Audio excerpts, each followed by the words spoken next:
Art is an essentially anarchistic enterprise.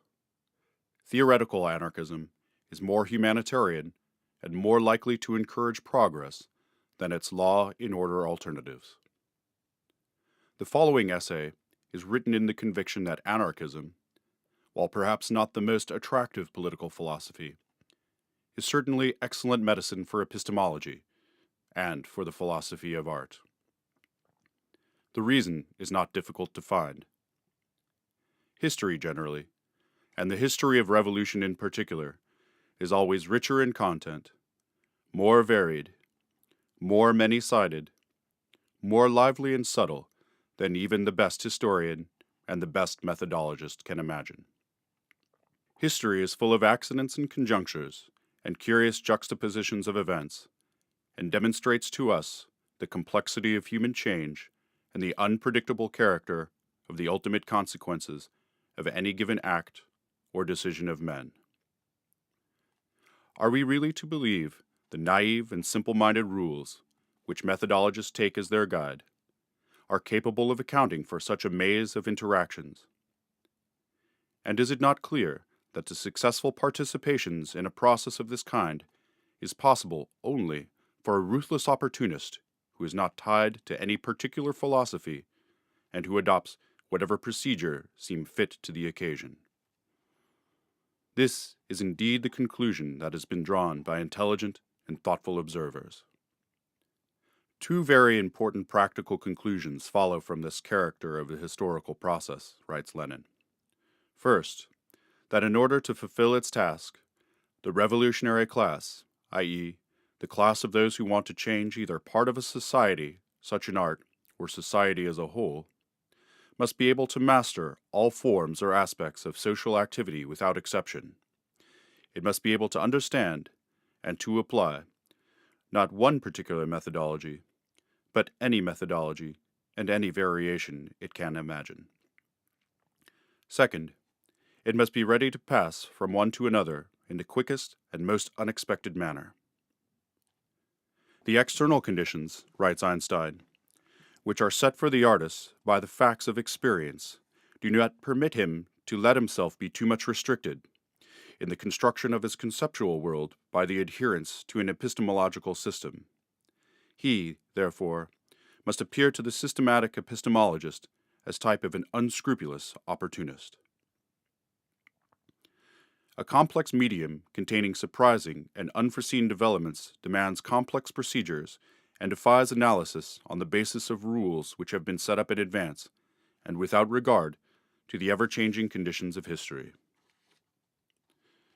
Now, it is of course possible to simplify the medium in which an artist works by simplifying its main actors. The history of art, after all, does not consist of facts and conclusions drawn from facts. It also contains ideas, interpretations of facts, problems created by conflicting interpretations, mistakes, and so on. On closer analysis, we find that art knows no bare facts at all, but that the facts that enter our knowledge are already viewed in a certain way and are therefore essentially ideational. This being the case, the history of art will be as complex, chaotic, full of mistakes, and as entertaining as the ideas it contains. And these ideas, in turn, will be as complex, chaotic, full of mistakes, and entertaining as are the minds of those who invented them. Conversely, a little brainwashing will go a long way in making the history of art duller, simpler, more uniform, more objective, and more easily accessible to treatment by strict and unchangeable rules. Art education, as we know it today, has precisely this aim. It simplifies art by simplifying its participants. First, a domain of research is defined. The domain is separated from the rest of history. Physics, for example, is separated from metaphysics and from theology, and given a logic of its own.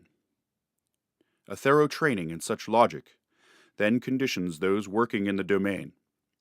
It makes their actions more uniform, and it freezes large parts of historical process as well. Stable facts arise and persevere despite the vicissitudes of history. An essential part of the training that makes such facts appear consistent in the attempt to inhibit intuitions that might lead to a blurring of boundaries. A person's religion, for example, or his metaphysics, or his sense of humor, his natural sense of humor, and not the inbred and always rather nasty kind of jocularity one finds in specialized professions, must not have the slightest connection with his artistic activity. His imagination is restrained, and even his language ceases to be his own. This is again reflected in the nature of artistic facts, which are being experienced as being independent of option, belief, and cultural background. Is it thus possible to create a tradition that is held together by strict rules, and that is also successful to some extent? But is it desirable to such a tradition to the exclusion of everything else? Should we transfer it to the sole rights for dealing in knowledge, so that any result that has been obtained by other methods is at once ruled out of court? And did artists in this narrow way?